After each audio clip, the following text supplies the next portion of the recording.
Buenas tardes. Les damos la bienvenida a la franja de Memorias en Diálogo del Centro de Memoria Paz y Reconciliación de Bogotá. Esperamos que pasen buena tarde, que se conecten a este espacio de conversación entre mujeres de América Latina, el Caribe, que hoy tendremos una programación muy especial desde Argentina y Chile.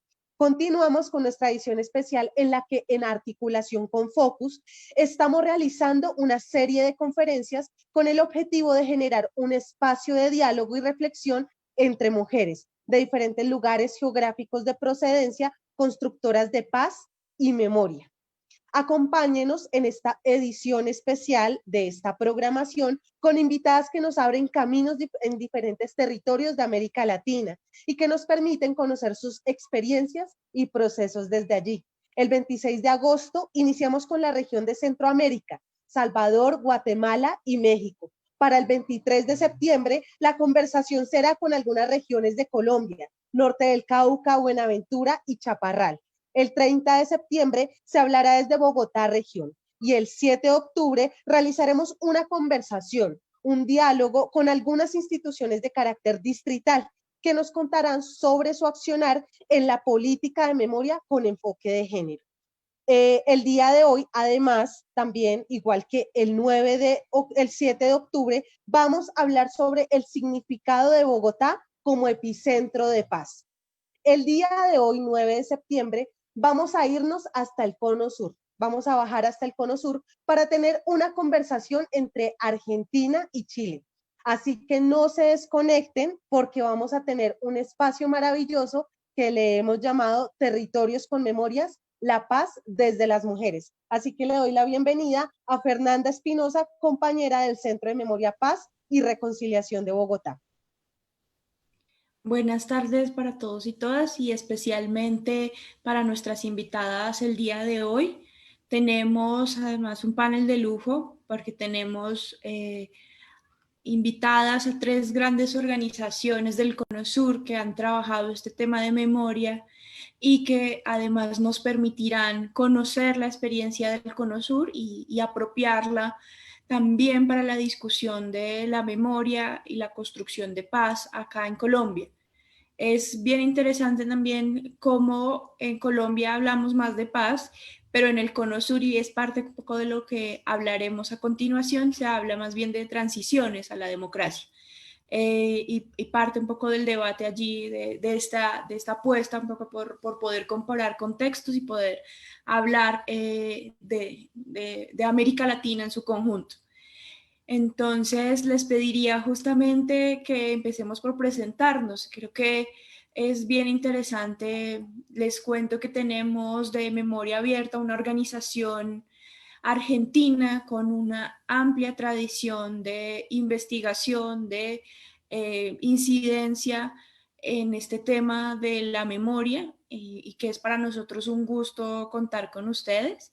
Les pediría tanto a Victoria como a Maicia que nos cuenten un poquito de ustedes para iniciar justamente este conversatorio. Bueno, muchísimas gracias por la invitación. Estamos con Maisa muy contentas de estar acá compartiendo esta transmisión y estas conversaciones. Nosotros venimos de Argentina. Como bien dijiste, Fernanda, somos integrantes del Archivo Oral de Memoria Abierta, que es una organización social que trabaja hace más de 20 años. Es una organización de los organismos de derechos humanos, digamos como una nuclea en su comisión directiva a muchos de los organismos de derechos humanos de Argentina, y uno de los trabajos más fuertes que tenemos, sobre todo en el archivo oral, que es donde trabajamos nosotros, es la recopilación y búsqueda de testimonios de víctimas y sobrevivientes del terrorismo de Estado, de familiares, de la conformación de testimonios audiovisuales. Y bueno, y ahora un poco lo que vamos a charlar hoy y por lo que estamos tan contentas es el proyecto nuevo que estamos trabajando sobre el movimiento de mujeres y el movimiento de derechos humanos en Argentina y esos diálogos que se vienen dando en nuestro país desde los años 80, ¿no? Así que bueno, eso es un poquito lo que vamos a conversar acá hoy. También, no sé si Maísa quiera comentar algo más de presentarse ella un poquito o seguimos con Villa Grimaldi. No, agradecerles por la invitación. Ya Victoria contó un poquito de la historia de Memoria Abierta, de esta alianza de los organismos de derechos humanos en la construcción de sus propios documentación y archivos, y en la construcción y en la apuesta por la construcción de la memoria en Argentina. Así que solo agradecerles por la invitación, muy contenta además de compartir con la compañera de Villa Grimaldi, que es una organización hermana con la que siempre nos da gusto encontrarnos.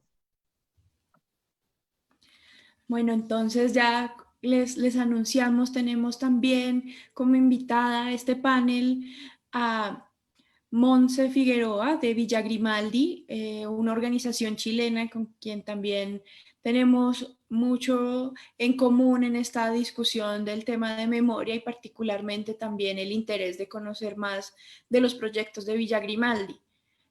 Monse, ¿podrías contarnos un poquito de ti y también de Villa Grimaldi? Claro, muchas gracias por la invitación, saludarlas a todas compañeras.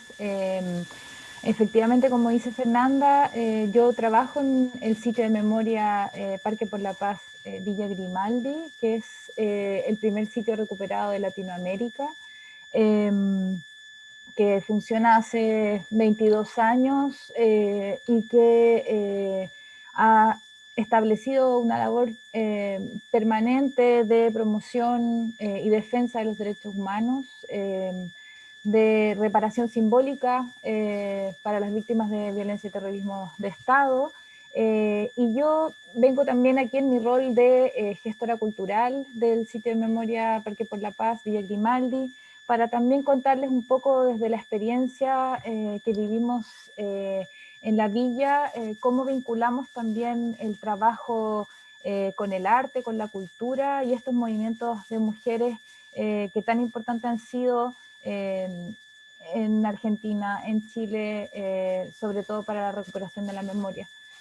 Así que encantada de estar aquí y a ver cómo se da. Muy bien, muchísimas gracias, Monse. Creo que tu micrófono tiene algún sonido de eco, como algún Voy a sonido de tratar de... No Ahora, sé si ahí se escucha mejor. muchísimo mejor. Listo. Y también tenemos como invitadas el día de hoy a Historias Desobedientes, que es un proceso argentino. Me dicen que ya están ingresando. De hecho, me dicen que no han podido ingresar al Zoom, pero ya están aquí conectadas para iniciar justamente esta conversación. Tenemos a Analia Kalinek de Argentina también, que nos acompaña el día de hoy para contarnos un poco más de este proceso tan interesante de historias desobedientes. Hola, Analia. ¿Qué tal? Buenas tardes. Acá ya más tardecita, un gusto. Estaba viendo por otra computadora porque me conectaba y no me llegaba la admisión, pero bueno, mucho gusto. Estamos justo iniciando presentándonos y quisiéramos conocer un poquito más brevemente de Historias Desobedientes. Si iniciaras justo por contarnos de ti un poco y de el proceso de Historias Desobedientes. Dale. Bueno, mi nombre es Analia Kalinek, estoy hablando desde Argentina, desde la ciudad autónoma de Buenos Aires, y formo parte de un colectivo que se llama Historias Desobedientes, donde nos comenzamos a organizar quienes tenemos un vínculo filiatorio con los responsables de los crímenes de lesa humanidad durante la última dictadura acá en Argentina. Concretamente, mi padre, Eduardo Emilio Kalinek, fue condenado a cadena perpetua por crímenes de lesa humanidad en el año 2010. Inicia el proceso de juzgamiento en el año 2005, donde queda detenido con prisión preventiva. En el año 2008 se eleva la causa a juicio oral y en el año 2010 es condenado a cadena perpetua por haber participado en los grupos de tarea de lo que se conoce acá el Circuito Atlético Banco y el Olimpo. Bueno, actualmente sigue preso. Hace poquito le quisieron otorgar las salidas transitorias y finalmente le fueron denegadas. Un poco mi historia en relación a esta historia tiene que ver con que yo nací en dictadura, en el año 79, acá la dictadura argentina va del 76 al 83, cuando retorna a la democracia con Raúl Alfonsín, y no tengo ningún tipo de registro ni de recuerdos de esa época tan oscura de la historia de nuestro país. En ese contexto yo crecí en el marco de una familia tipo, mamá y papá y 4 hermanas mujeres, yo soy la segunda de las 4 hermanas, y nunca jamás vinculé el accionar de mi papá con la dictadura, apenas si estaba noticiada yo en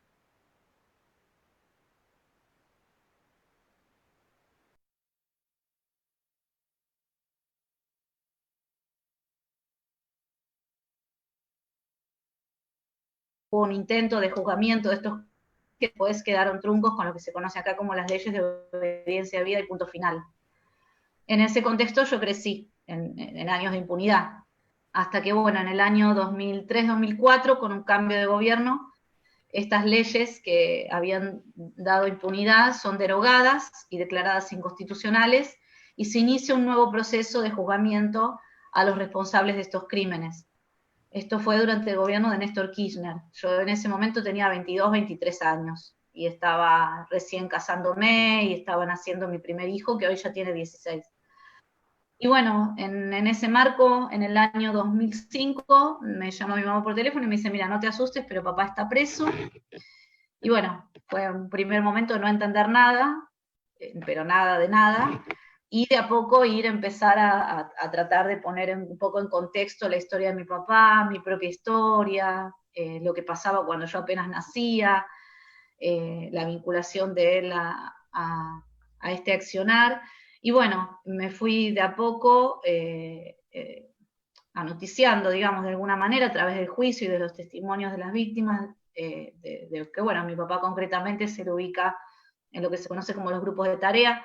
Mi papá es un hombre joven, hoy tiene 68 años, hace 40 años tenía una franja etaria entre 20 y 30 años, él, dentro de la cadena de mando, era de los más bajos, digamos, dentro de la Policía Federal, y su tarea básicamente era de ejecutar las órdenes que él le daban, ¿no? Él se lo ubica concretamente formando parte de los grupos de tarea que salían a secuestrar y que después llevaban a los detenidos, que después eran desaparecidos, a los centros clandestinos, donde eran torturados y muchos de ellos después arrojados en lo que se conoce como los vuelos de la muerte al mar. Hay algunos testimonios que refieren estas cosas. Y bueno, nada, ahí empieza mi reposicionamiento desde este lugar de hija, de decir, bueno, no entiendo mucho, si mi papá hizo eso está mal, o sea, siempre fue en un primer momento entender que esto era algo muy malo, pero no poder aceptar que mi papá era responsable de eso que se le imputaba, ¿no? Pensar que había un error, pensar que se deben haber equivocado, hasta que, bueno, la verdad se fue imponiendo y no quedan dudas acerca de la participación de mi padre en estos crímenes. Y bueno, a partir de mi repudio y mi no negación, digamos, de este accionar, encuentro un rechazo y una censura intrafamiliar que me posicionan en el lugar de la mala hija, de la desagradecida, de la traidora de la familia, con lo cual sobrellevo con bastante entereza en el convencimiento de que mi posicionamiento es un posicionamiento legítimo y justo.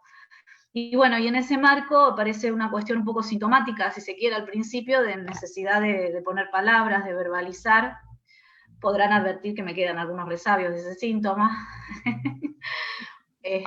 Y bueno, y en ese contexto di testimonio primero para un diario y después para un libro, y a partir de esa palabra que empieza a circular, nos empezamos a contactar con otros familiares, con otras hijas en un primer momento, de responsables de crímenes de lesa humanidad. Bueno, los juicios siguieron avanzando y tienen un momento como de retroceso en el año 2015, cuando ganan las elecciones Mauricio Macri, que cambia el signo político en Argentina, y bueno, aparece de vuelta como un discurso más negacionista, más de reconciliación, de querer volver a la impunidad. Hay un hecho histórico muy contundente en el 2017, en lo que se conoce como el fallo 2x1, se intenta aplicar un beneficio sobre las penas de los responsables de crímenes de lesa humanidad, que iba a implicar que pudiesen salir antes de prisión.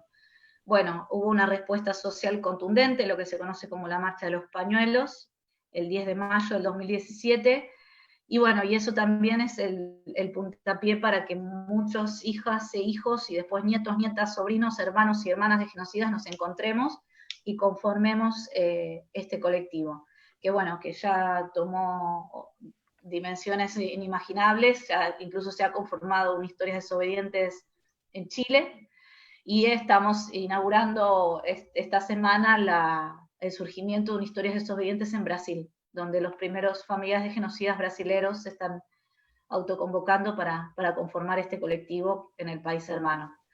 Así que bueno, lo hice bastante resumido. Cuéntenme algo ustedes ahora, porque si no me siento que hablo mucho.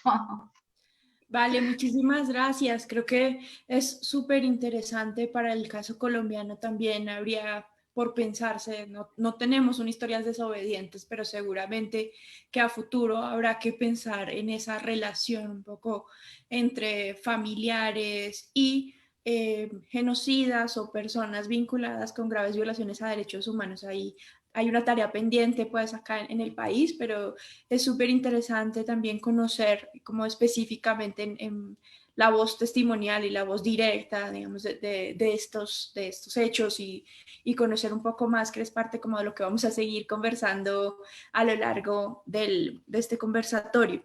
Yo justamente iniciaría por preguntarles por esta relación que ya de alguna manera tú señalabas entre el género y memoria y allí, digamos, en lo que estabas un poco planteando, digamos, el ser hija o la relación que habría allí y específicamente un poco para iniciar en otro orden, entonces empezaría por Monse preguntándole desde su propia experiencia por qué es importante trabajar sobre la construcción de memorias de mujeres en el Cono Sur y particularmente en Villa Grimaldi en Chile, cómo han trabajado este proceso de construcción desde tu propia experiencia. Gracias, Fernanda. Bueno, yo creo que vamos a coincidir probablemente en el consenso de que cuando se dieron las graves violaciones a los derechos humanos en nuestros países, digamos, quienes salieron principalmente, quienes primero se organizaron, evidentemente fueron las mujeres, las abuelas, las madres, las esposas, las compañeras, las hijas, porque yo creo que simplemente había una coincidencia histórica en ese momento de que había una mayor participación masculina en ciertas esferas políticas, qué sé yo, y por lo tanto la búsqueda en relación a las desapariciones o a los secuestros, etcétera, estaba primordialmente encabezada por mujeres. En el caso de Villa Grimaldi, eso está profundamente ligado a la historia del sitio de memoria posterior al periodo en que fue centro secreto de secuestro y exterminio de personas, digamos. Puesto que se establece una organización de derechos humanos, una asamblea permanente de derechos humanos territorial, digamos, que estaba principalmente encabezada por mujeres, que no solamente estaba encabezada por mujeres que buscaban a sus familiares, sino que también mujeres sobrevivientes del secuestro, y por lo tanto eso se fue haciendo una cosa más permanente, digamos. Entonces es excesivamente relevante cómo se da el proceso de recuperación, en particular de Villa Grimaldi, con los organismos de derechos humanos, ya sea la Organización de Familiares de Detenidos Desaparecidos, la Organización de Ejecutados Políticos, y las distintas organizaciones que se fueron dando para poder encontrar y para poder exigir verdad, justicia y reparación, digamos. Luego hemos visto en estos 22 años de existencia como sitio de memoria, porque nos emplazamos no solamente como sitio de memoria, también como museo, también como espacio cultural, espacio de creación, etcétera, como la participación de las mujeres siempre ha sido mayor, digamos. Lo vemos en el caso de las sobrevivientes, que a pesar de que son menores en número en relación a esta estadística general de cuántas personas fueron las que fueron secuestradas y finalmente sobrevivieron al secuestro, aún así la participación es primordialmente femenina, digamos. Y hay una fuerza y hay una lucha que no claudica por sus compañeros caídos, por las luchas del hoy, y además es muy interesante ver cómo los distintos sitios de memoria van dialogando intergeneracionalmente también con el movimiento feminista, con el movimiento de medio ambiente, con los pueblos originarios, etc. Entonces es muy interesante, por ejemplo, escuchar las voces de mujeres compañeras que estuvieron secuestradas en Villa Grimaldi, que hicieron su vida de sobrevivencia como una lucha en defensa de los derechos humanos, y hoy día están al servicio de estas nuevas generaciones que también están exigiendo una serie de cambios, ¿no? Nosotros acá en Chile, a partir de octubre del año pasado, estamos viviendo un gran estallido social que nos pone hoy día en la situación de redactar una nueva constitución para erradicar esta constitución nefasta de Pinochet. Y en ese sentido ha sido interesante, a pesar de la pandemia, a pesar del confinamiento, cómo las organizaciones hemos seguido trabajando, digamos. Y claro, tú hablabas, Fernanda, como de instalar un poco la experiencia. Yo les puedo contar un poco en general desde Villa Grimaldi. Por ejemplo, no quiero entrar en el tema del archivo oral y qué sé yo, porque obviamente las compañeras van a tener mucho más que decir y con más sabiduría que yo, digamos, pero comentarles que, por ejemplo, en el archivo oral de Villa Grimaldi tenemos espacios especiales para lo que tiene que ver con la lucha de las mujeres, también, evidentemente, con lo que tiene que ver con violencia político-sexual, etcétera. Entonces, y bueno, en el caso del trabajo que yo realizo en Villa Grimaldi, es interesante ver, por ejemplo, cómo hemos podido desde la cultura y el arte establecer también estos vínculos intergeneracionales. Nosotros de manera más o menos permanente hacemos talleres de formación en distintas disciplinas. Y hemos visto cómo compañeras sobrevivientes se reúnen generalmente y mayoritariamente en grupos de mujeres a trabajar en estos distintos talleres. En Chile, a partir de la instalación de la dictadura, creció mucho el movimiento de arpilleras. No sé si conocen este trabajo, que es un trabajo que lo que hace es en una tela ir evidenciando con distintos elementos que se van bordando, que se van trabajando muy manualmente, digamos, se van evidenciando las cosas que están ocurriendo en la sociedad. Las arpilleras se hicieron muy presentes en dictadura, y nosotros hemos replicado, nos hemos reunido en distintos talleres, y es interesante ver cómo las compañeras sobrevivientes o personas de esa generación hoy día se reúnen a trabajar en arpilleras con jóvenes que están en estas mismas luchas, ¿no? Y cómo ese movimiento que parte con un grupo pequeño a trabajar en Villa Grimaldi, en un taller de arpilleristas, qué sé yo, hoy día está bordando la ciudad, ¿no? Completa.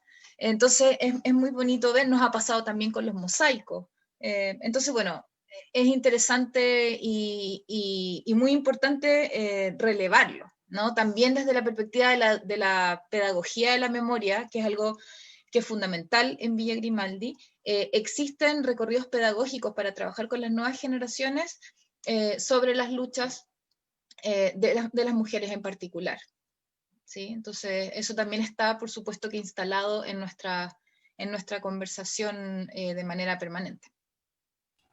Sí, qué interesante, ya para ir pensando puntos en común. En el caso colombiano también tenemos este fenómeno de que allá en Chile se llama arpilleras, acá se ha venido llamando las tejedoras o los costureros de memoria, y también ha sido ejercicios mayoritariamente protagonizados por mujeres. Acá, por ejemplo, son bastante conocidas las tejedoras de Mampuján, o los costureros de la memoria.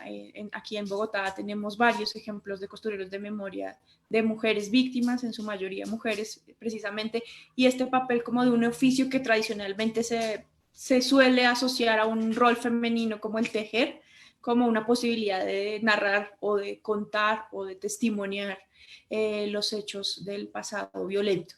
Y también creo que vamos viendo otros puntos en común.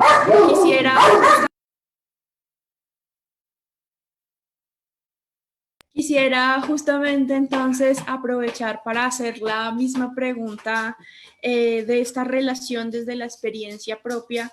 No sé si Maisa o Victoria nos quisieran compartir desde Memoria Abierta esta experiencia propia que han tenido en relacionar el trabajo de género y esta importancia que tiene. Bueno, dale, vamos a hablar las dos. Empiezo yo y solo para romper el hielo, pero hemos pensado. Bueno, nosotros, escuchándola ahora a Monse también, digo esto de ir uniendo y de pensando puntos en común. Por supuesto, en Argentina el movimiento de derechos humanos es fundamentalmente un movimiento con organizaciones de mujeres muy importantes, como son las Madres de Plaza de Mayo y las Abuelas.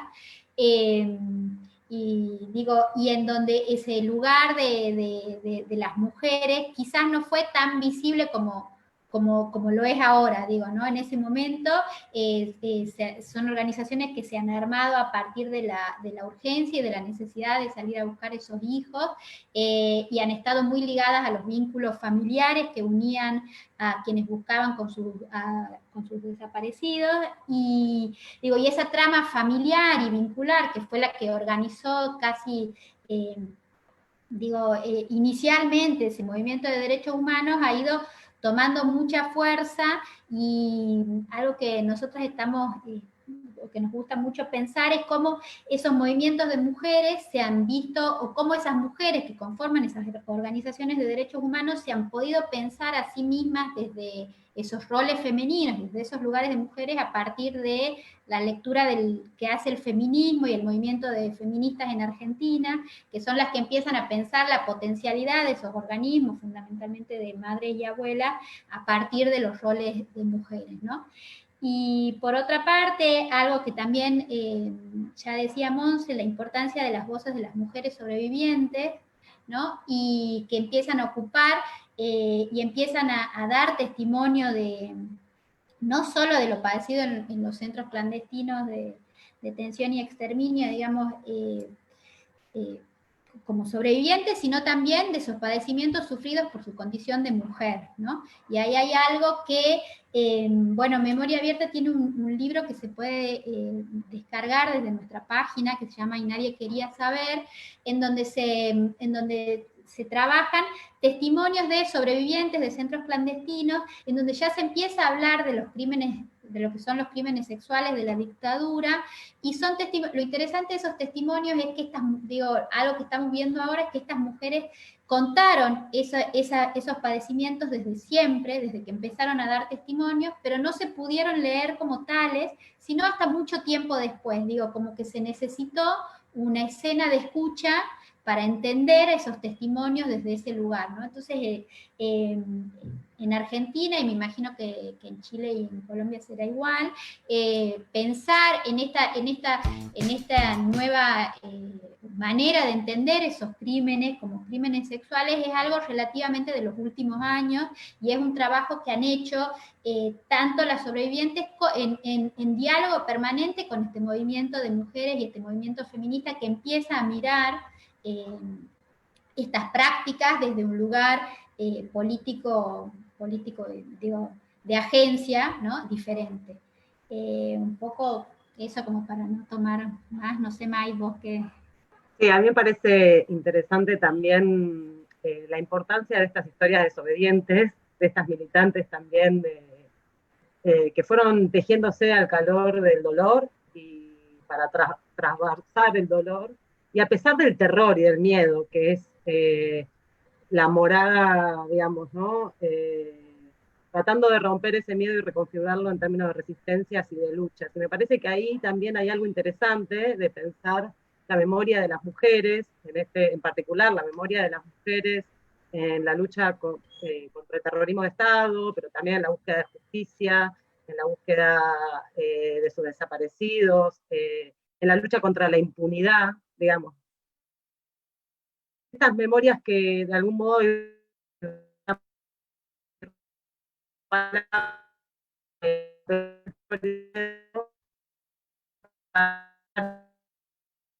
¿no?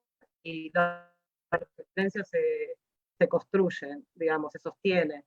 Me parece que, bueno, acá en Cono Sur en general, pero bueno, en Argentina en particular, la referencia de la memoria como construcción política es difícil de pensarla por fuera de esas mujeres que tomaron la escena política de la resistencia en nuestro país durante los momentos más oscuros, y pudieron tejer palabra, digamos, ¿no? Y pudieron nombrar. Y me parece que en ese sentido también, y a la vuelta de la democracia, en la transición a la democracia, el papel que tuvo el movimiento de mujeres, que también irrumpe en la escena pública para tomar la palabra, para nombrar la violencia desde su especificidad como mujeres, para ampliar la dimensión de la violencia, me parece que han tenido un papel interesante en la articulación y en la construcción de tramas, no siempre tan visibles, no siempre tan institucionalizadas, que permitieron a lo largo de los años construir habilitar socialmente esa escucha, digamos, ¿no? Porque muchas veces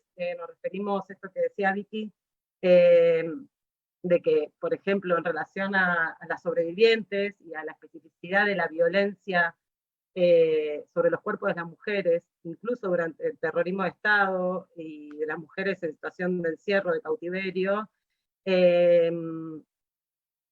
efectivamente esto, digo, ¿no? Que lo que no había era escucha, que esas mujeres estaban hablando en muchos casos, pero lo que como sociedad no podíamos era escuchar.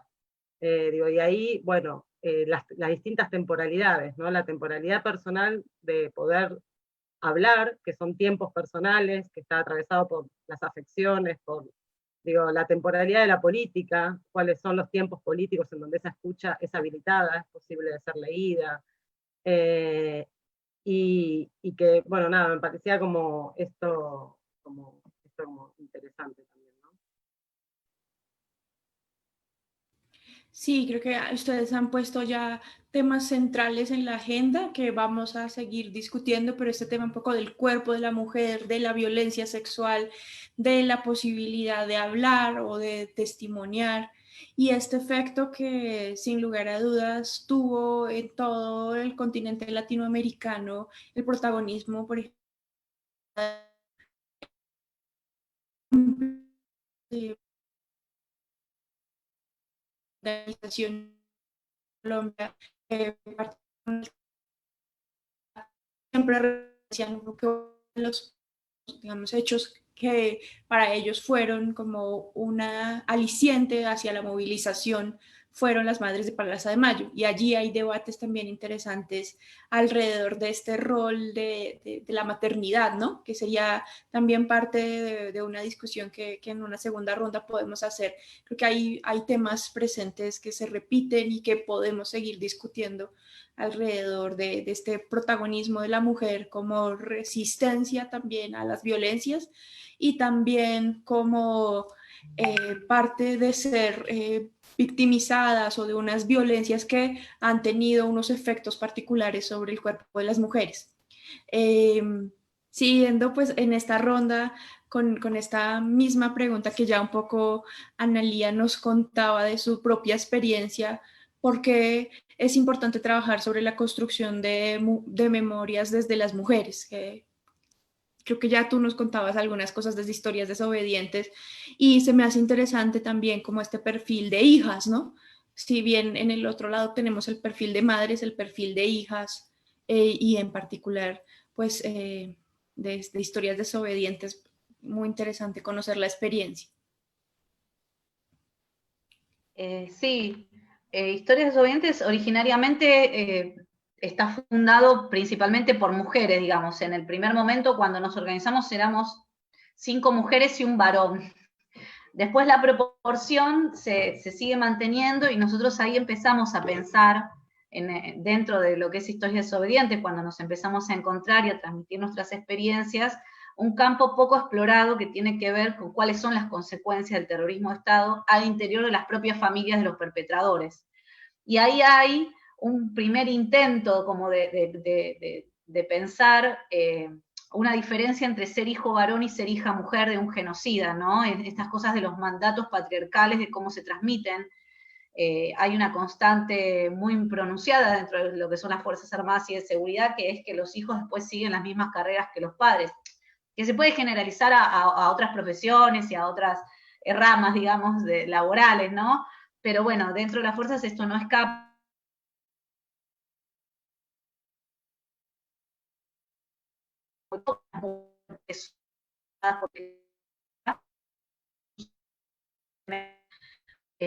Integradas por hombres, lo que es seguridad, y de a poco recientemente se están empezando a incorporar mujeres a estas instituciones.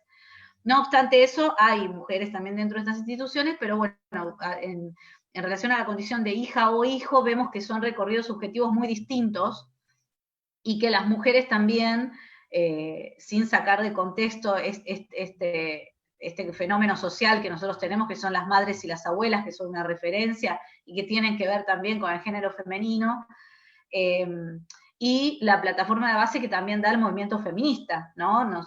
Yo nací en el 79 y hace poco estoy empezando a noticiarme del patriarcado, digo, también entendiendo en el círculo endogámico en el cual yo crecí, ¿no? Yo pasé toda mi infancia y toda mi adolescencia yendo al club de la Policía Federal, viviendo en barrios de la policía, en escuelas privadas y católicas, ¿no? Era como muy marcado esto y muy naturalizado también, esta lógica de hay que casarse y tener hijos, ¿no?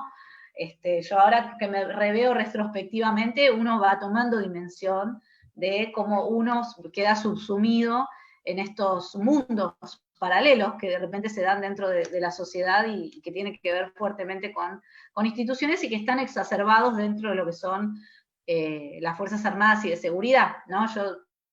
A mí se me representan como estados paralelos, ¿no? Porque estas instituciones tienen sus propios hospitales, sus propios regímenes previsionales, sus propios clubes de esparcimiento, sus propias escuelas y universidades, ¿no? Yo tengo 2 hermanas mujeres menores, que las 2 son personal civil de la Policía Federal y las 2 son egresadas del Instituto Universitario de la Policía Federal. Digo, ahí la implicancia subjetiva o el recorrido que ellos hayan podido hacer es muy distinto al mío, donde yo después ingresé en la universidad pública, me recibí de psicóloga, empecé a trabajar como maestra en escuela pública. Digo, los contactos y las redes sociales que yo pude ir armando también tienen que ver con después las posibilidades subjetivas que uno tenga para elaborar la historia. Pero hay una fuerte impronta del movimiento feminista dentro del colectivo, incluso nosotros nos reivindicamos como movimiento feminista, tenemos compañeros varones que levantan también estas banderas dentro de Historias Desobedientes, y nuestra primera aparición pública también fue en el Ni Una Menos, ¿no? Después de ese primer encuentro que nosotros tuvimos el 25 de mayo del 2017, en menos de 10 días estábamos saliendo por primera vez en el Ni Una Menos, el 3 de junio del 2017, levantando una bandera que nos identificaba como hijas e hijos de genocidas por la memoria y la verdad de la justicia. Esto fue algo que tuvimos muy presente desde el origen del movimiento. Así que bueno, eso. Sí, qué interesante justamente esto que estás planteando, como de los recorridos de vida que marcan estas experiencias en la lucha por la memoria, justamente. Y también esto que señalas, que va a ser interesante que lo sigamos explorando con respecto a que, en fin, muchas veces estas instituciones de represión estaban marcadas por varones, por unos roles muy particulares masculinos, y que seguramente lo vamos a ver, que se repite en los distintos casos de los países, eso en América Latina y bueno, en general estas instituciones tienen como este gran componente pues muy masculino, y sería también parte como de lo que tenemos que seguir pensando en conjunto, de cómo pues representamos o construimos también estas memorias de resistencias desde la voz femenina y marcadas por el feminismo, que es súper interesante. Esto yo no lo conocía y creo que acá en Colombia se conoce bastante poco, como esta relación de historias desobedientes, por ejemplo, con el feminismo, o reconocerse como parte de una agenda, dentro de una agenda feminista. Justamente para pasar a la siguiente pregunta, queremos invitarles a ver un video que nos comparten desde el proyecto de Verdad Abierta, que es un video que cuenta un poco parte del proyecto que ellas han desarrollado, que se llama Insumisas. No sé si Victoria o Macía quisiera introducir brevemente el video y damos paso al video.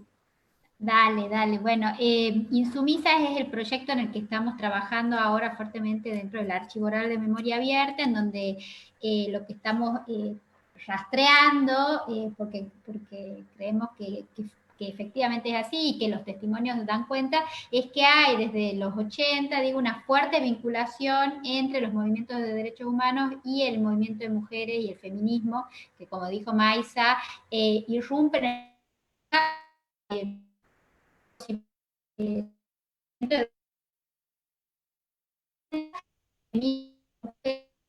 la década de 80, antes, a veces más próximas, otras un poco más distantes, pero a lo largo de todos estos años de democracia, esos dos movimientos han estado constantemente dialogando y no solo dialogando entre sí, sino también apoyándose unas en otras o viendo prácticas que se podían replicar en los otros movimientos, digo, como que han sido en algún punto movimientos inspiradores los unos de los otros en modos de actuar y en agencias políticas públicas, digamos, ¿no? Como de salir a la calle y demostrar. Y un poco lo que estamos haciendo en Memoria Abierta desde el año pasado es entrevistando no solo a las mujeres que forman parte de los organismos de derechos humanos, sino también a las referentes o mujeres que están dentro del movimiento feminista y de mujeres desde los 80 en Argentina. Y un poco el video que queríamos compartir con ustedes ahora, que se llama Resistir, estamos armando una serie de videos, hay varios, creo que tenemos 12 ya, que se pueden ver en el canal de YouTube de Memoria Abierta, en donde mostramos cómo se van dando estos vínculos, ¿no? A partir de los testimonios de las propias protagonistas de esta historia. Así que eso. Listo, entonces les invitamos a ver este video.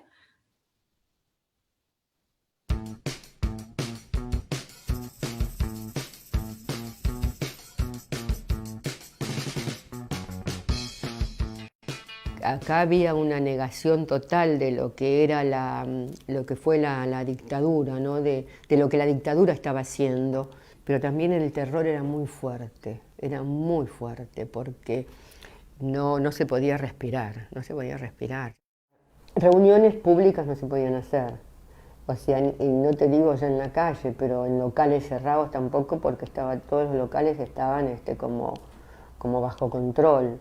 Entonces las reuniones se hacían en las casas. Sobre todo se leía Simone de Beauvoir en esa época, toda la obra de Simone de Beauvoir, que eran libros de feminismo y que hablaba de las mujeres. Yo, por ejemplo, que había leído a Simone de Beauvoir, y había leído mucho sobre Simone de Beauvoir, nunca lo había asociado al feminismo, porque a lo mejor en los años 70 no era una literatura que se leyera en la militancia tan ocupada a la revolución, ¿no? Era como muy intelectual, era hasta casi vergonzante leer a Simone de Beauvoir. Pero en esa época no se nos ocurría hablar de feminismo. Además, el tema estaba medio como separado, que las feministas eran sufragistas y nada más.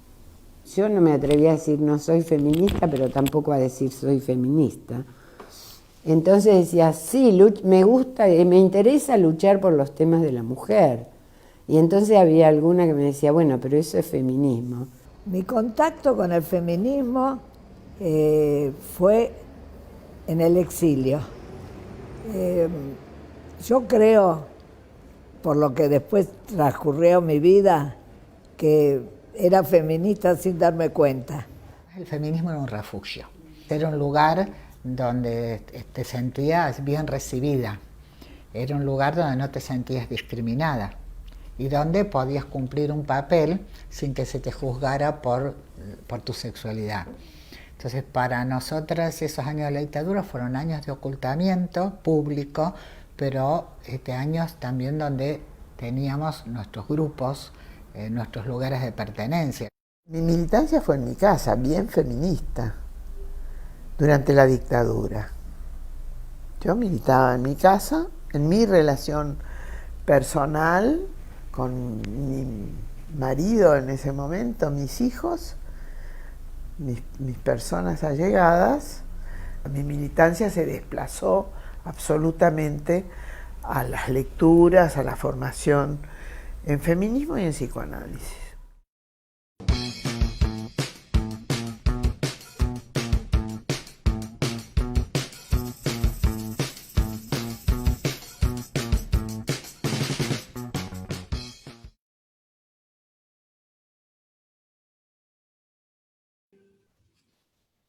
Bueno, esperamos que les haya gustado este video y como nos comenta ya en el canal de Memoria Abierta pueden encontrar los videos de esta serie. Queremos también pues darles un saludo a todas las personas que se han manifestado en el chat y también que nos cuenten un poco desde dónde se conectan. Como este panel justamente tiene este enfoque de territorios y paz y territorios y memoria, justamente nos gustaría conocer desde dónde se conectan. Aquí hoy justamente tenemos este panel sobre el Cono Sur, tuvimos uno previamente sobre Centroamérica y tendremos dos sobre Bogotá y uno sobre Colombia y las regiones de Colombia, con este mismo tema de género, con este enfoque, digamos, de construcción de memoria desde las mujeres y construcción de paz. Y les damos entonces el saludo a quienes se han conectado, a Evelyn, Janet, Julio, de la Mesa de Víctimas de Chiborondó, Antioquia, a Julieta de la Asociación de Víctimas, a BID Regional Nariño.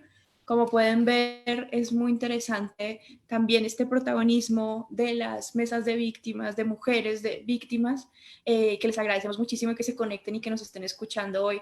Creo que vamos a aprender muchísimo en este panel sobre el Cono Sur y podemos compartir también las experiencias. Y justamente entonces, con este video que nos introduce al tema específicamente de las estrategias, de metodologías más valiosas para identificarla en la construcción de memorias desde las mujeres y por qué. Entonces, si quieren, para cambiar un poquito también el orden, no sé si empezamos justamente con Maisa o con Victoria, que nos cuenten un poquito más de esta estrategia de insumisas y a partir de allí vamos dialogando. Bueno, sí, gracias, Fernanda. En cuanto a las estrategias, desde el archivo oral, desde Memoria Abierta, las estrategias que venimos construyendo tienen que ver con la reconstrucción de testimonios, desde la narración, desde la singularidad de cada una de esas experiencias, y desde las historias de vida, digamos, ¿no? Que permitan recoger el pliego de experiencias de la vida en relación a sus activismos, sus performances, los grupos en los que han intervenido, y que permita articular esa singularidad de cada una de esas vidas con, reconociéndolas también como pliegos de experiencias colectivas, digamos, ¿no? Entonces, esa ha sido, es una de las formas desde lo audiovisual en las que trabajamos en la reconstrucción de las memorias, en general desde el archivo oral de Memoria Abierta, y en particular en relación a esta colección de insumisas que busca reconocer o identificar o reconstruir la memoria de ese vínculo, digamos, del movimiento de derechos humanos y el movimiento de mujeres y feministas en Argentina. En particular lo que nos viene sucediendo es que lo hacemos de un modo muy artesanal, que la reconstrucción de esa memoria es una reconstrucción artesanal y que vamos tras las huellas de esos acontecimientos y de esas memorias, y que en donde también en lugar de, que tiene que ver mucho también con la especificidad del movimiento feminista, del movimiento de mujeres, digo, que tiene una historia mucho menos institucionalizada y mucho más de red, de tramas, de alianzas insospechadas, decimos acá, de los feminismos, y que en ese sentido hay un papel muy importante que tiene, que venimos, en el que nos venimos descubriendo, que es el de la construcción de las memorias, también de las memorias personales. Muchas compañeras protagonistas de los feminismos y del movimiento de mujeres durante las décadas del 80, que tienen sus fondos personales, que van ellas guardando documentos y registros de esas historias y de esas tramas, y que a través de esas huellas, de las historias de cada una y de la articulación en experiencias colectivas, vamos como hilando estos retazos y reconstruyendo algo que hasta hace muy poco tiempo en Argentina no, aparecía como imposible de ser pensado, ¿no? Siempre en Argentina se creyó que el movimiento de derechos humanos y el movimiento de mujeres iban por carriles absolutamente distintos, y un poco ir tras la huella del movimiento de derechos humanos y sus vínculos con las feministas nos permiten ver algunas dimensiones que habían sido solapadas, tanto para el movimiento de mujeres o para las nuevas generaciones de feministas. Y entonces eso es interesante, porque claro, muchas veces esas redes no se han formalizado. Esos vínculos tienen una institucionalización mucho menor. Entonces, bueno, un poco son las estrategias que hemos ido construyendo. Vicky, a ver, no sé si... Sí, no, solo para sumar algo que Maisa ya había anticipado en la primera pregunta, digamos, que era cuál es la importancia de preservar o de salir a buscar estas memorias de mujeres, algo que digo, una estrategia la importancia del archivo y de poder conformar un archivo es que quizás hay muchas cosas que en esos testimonios, quizás en algún momento, por la temporalidad específica en la que se están escuchando, hay cosas que no pasan desapercibidas o quedan ahí y que muchos años después se pueden volver a escuchar y se escuchan atendiendo a nuevos intereses o nuevas demandas que están aconteciendo en la esfera social, ¿no? Entonces, nos ha pasado, por ejemplo, que nuestro archivo tiene entrevistas que están hechas hace 20 años, por ejemplo, y en particular con el movimiento de mujeres y el movimiento feminista, tenemos entrevistas hechas a mujeres que son referentes dentro de, por ejemplo, la campaña nacional por el aborto legal, seguro y gratuito, que también eran referentes de las organizaciones políticas y revolucionarias de los 70, y que en las entrevistas que han dado a comienzos de la década del 2000 hablan mucho de esa militancia de los 70 y mencionan su actividad dentro del movimiento feminista, pero en ese momento, esa entrevista quizás se pensó desde un lugar más específico de reconstruir esa memoria de los años 70, y en este momento ese testimonio para nosotros es riquísimo porque podemos pensar cómo se van armando estas articulaciones entre ambos movimientos, ¿no? Entonces, la importancia de preservar estos testimonios, y de confiar en que quizás la riqueza de los testimonios nunca termina de agotarse, ¿no? Que siempre podemos volver a escuchar esas entrevistas y a encontrar nuevos aspectos para mirar, y en este sentido, creo que en este momento esa memoria de las mujeres está en primer plano o es protagonista, y para nosotros es de una riqueza invaluable tener esos testimonios y poder volver a ellos y escuchar qué tenían esas feministas para decir a comienzos de la década del 2000, por ejemplo, ¿no? Muy interesante esto que plantean ustedes de cómo en un primer momento pensábamos o se pensó como separado el movimiento de derechos humanos con el movimiento feminista o los movimientos de mujeres, cuando en realidad muchas veces en los movimientos de derechos humanos había un protagonismo siempre mayoritario de mujeres, esto que mencionábamos ya de las madres de Plaza de Mayo, en el caso colombiano también, las familiares de víctimas, muchas veces las organizaciones han estado fundamentalmente por este papel de las madres o de las hijas también, y en relación también con muchas veces el trabajo de derechos humanos como muy pensado también desde un rol del cuidado o desde un rol social que suele pensarse más hacia las mujeres, ¿no? Como este cuidado, este maternar, protección de la vida. Muy interesante esto que estamos logrando ver y el video también lo plantea un poco, ¿no? Como de este entrecruce que habría también entre derechos humanos y movimiento de mujeres. Me gustaría entonces conocer Analía, desde Historias Desobedientes, estas experiencias y metodologías que ustedes han utilizado.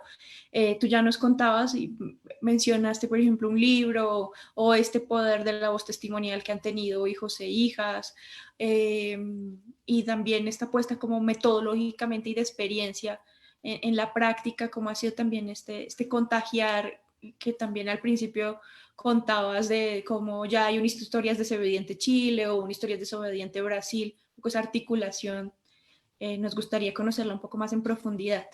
Dale, bueno, en principio, bueno, el valor testimonial siempre fue como un pilar de base del movimiento, porque fue a partir de poder contar nuestras historias que nos pudimos encontrar, y después toma como una dimensión más potente, que al principio nos daba un poco de pudor, el hecho de generar expectativas, la posibilidad de que muchos de los familiares de los genocidas puedan ser portadores de información sensible para los juicios y para las propias víctimas. Esto fue algo que trabajamos con mucha responsabilidad y con mucho temor también de no querer generar falsas expectativas, pero también con la sensatez de entender que podía ser algo probable, ¿no? Que algún hijo o alguna hija haya escuchado, incluso sin querer o sin tomar dimensión en su momento, o haya visto alguna situación que considere trivial, pero que pueda ser ese pedazo de rompecabezas que falta en algún otro lugar donde se está tratando de reconstruir la memoria. En ese marco, una de las primeras acciones que hicimos como colectivo fue presentar un proyecto de ley para modificar el Código Procesal Penal argentino, porque la legislación prohíbe que un hijo o una hija pueda declarar en contra de su padre, ¿no? Entonces, concretamente, nosotros como hijos estábamos impedidos de poder ir a declarar, de poder ir a llevar nuestro testimonio, de poder ir a llevar nuestra palabra a un tribunal de justicia. Esto se materializa concretamente en el caso de un compañero, Pablo Berna, que en el año 2013, cuando ni siquiera existía Historias Desobedientes, él toma la decisión, a partir de un relato intrafamiliar, de acercarse a la Secretaría de Derechos Humanos a denunciar lo que escuchó de boca de su propio padre. Y ahí se anoticia de que su testimonio no tiene valor jurídico. Él se queda mal, digamos, con esto, porque no deja de ser una situación paradojal, ¿no? Como mínimo. Y bueno, y años después, cuando se conforma el colectivo, él propone presentar un proyecto de ley que en principio, para que en principio esta prohibición no rija en los familiares de los genocidas. Que en realidad uno, si se puede poner a pensarlo, no deja de ser una norma terriblemente machista y patriarcal, ¿no? Esta cosa de los mandatos y las lealtades familiares. Nosotros lo que decimos es que debería ser facultativo, ¿no? Un hijo es tan cruel como que se le obliga a declarar en contra de su padre, como que se lo prohíba, ¿no? Que en tal caso el hijo o la hija pueda decidir. Entonces, bueno, ahí esa fue una primera acción que tuvimos como colectivo. Después también hicimos el primer encuentro internacional de Historias Desobedientes, donde nos vinculamos, ya estábamos vinculados con descendientes de genocidas chilenos y chilenas. También el primero fue un varón, pero después son mayorías mujeres también en Chile. Y donde también nos contactamos con la nieta de un jerarca nazi, que vino a dar también su testimonio acá argentino, auspiciado por la embajada alemana. Ese material, ese día, cuando en noviembre del 2008 hacemos el primer encuentro internacional de Historias Desobedientes, presentamos nuestro primer libro, que es un libro de carácter testimonial y que tiene un manifiesto desobediente y que está escrito en lenguaje inclusivo. Esto también fue un tema de discusión, por lo que genera todavía a veces poder leer el lenguaje inclusivo, ¿no? Esta dificultad, bueno. Incluso el libro se llama Escritos Desobedientes, y hemos recibido como esa observación, de decir, era chocante ya leer eso, y encima el lenguaje inclusivo era como un poco difícil, pero bueno, tiene también ese sentido de poder manifestar y poder llevar nuestra voz. Y ese día, cuando hicimos el primer encuentro internacional, recientemente publicamos un segundo libro que está disponible en la web, en PDF, que se llama Nosotres, Historias Desobedientes, y que recopila todas esas primeras reflexiones que hicimos en el primer encuentro internacional de Historias Desobedientes, donde ya no solamente están los relatos en primera persona nuestros, además no están nuestros relatos en primera persona, sino que son reflexiones teóricas acerca del movimiento. Las primeras reflexiones que surgen acerca del movimiento están volcadas, fueron narradas, fueron puestas a trabajar en ese primer encuentro internacional, y lo materializamos recientemente en un libro. Y bueno, nada, siempre el valor de la palabra. Nosotros en Historias Desobedientes también se da la particularidad de que somos muchos psicólogos y psicólogas, las psicólogas mujeres, y donde también circulan distintos tipos de lenguajes, ¿no? En la formación que fuimos teniendo los distintos integrantes, que tienen que ver con lenguaje audiovisual, que tiene que ver mucho con la escritura, que tiene que ver mucho con el arte, donde, bueno, donde de distintas maneras circula y uno trata de expresar y uno trata de sacar a veces estas historias que bueno, que son difíciles de tramitar y que está bueno hacerlo también colectivamente y de distintos ángulos. Pero bueno, la función de la palabra como palabra sanadora y en contraposición también a los mandatos de silencio, ¿no? Que nos fueron de alguna manera queriendo imponer, hacen a una condición que atraviesa a este colectivo. Muchas gracias. Creo que ahí empezamos a encontrar desde distintas estrategias, pero puntos en común. Por ejemplo, este tema del valor de la palabra, de la voz testimonial. Interesante también este tema de la estrategia jurídica, que a veces a veces se nos pierde del mapa cuando pensamos en temas de memoria, pero que es fundamental, ¿no? En la misma voz testimonial, el tema jurídico y en la defensa de derechos humanos, la posibilidad de tener estrategias jurídicas también a este respecto. Y creo que Villa Grimaldi también tiene una amplia experiencia en estas estrategias y en estas metodologías para la construcción de memorias desde las mujeres. ¿Por qué trabajar estas estrategias, estas metodologías? Si nos contaras un poquito más de las estrategias que ustedes han utilizado. Sí, bueno, me sumo un poco a las palabras que ha dicho las compañeras anteriormente en relación al valor del testimonio. Si tú visitas Villa Grimaldi, ves rápidamente que toda la señalética del suelo está construida por mosaicos, ¿no? Y la importancia que tiene en esta construcción de memoria cada uno de los testimonios para poder ir elaborando un relato ha sido fundamental. Eso es un simbolismo, evidentemente, pero el valor del testimonio es innegable. Entonces, el testimonio, creo yo, en distintas formas de expresarlo. Creo que una estrategia vital para Villa Grimaldi es la relación pasado-presente, es decir, no solamente exponer qué fue lo que ocurrió en el sitio de memoria, sino también vincularlo con las luchas del hoy, lo que comentaba antes. Y en ese sentido es imposible no dialogar con las generaciones que están en lucha hoy día, como por ejemplo el movimiento de pobladoras, que están en los territorios aún peleando por la vivienda digna, mujeres que están aún peleando por la vivienda digna, el movimiento feminista, el movimiento por el agua, digamos, encabezado principalmente por mujeres también. Vemos también cómo es necesario hacer diálogos, por ejemplo, con las mujeres que pertenecen a algún pueblo originario, que están sacando la voz también. Entonces, es interesante, o sea, fundamental el tema del testimonio, la recopilación de los testimonios en sus distintas formas, y en el fondo, ¿qué hacer con eso? ¿No? Cómo tú lo pones a disposición de aquellos que te visitan, aquellos que te consultan, aquellos que de alguna manera participan contigo en los distintos quehaceres del año.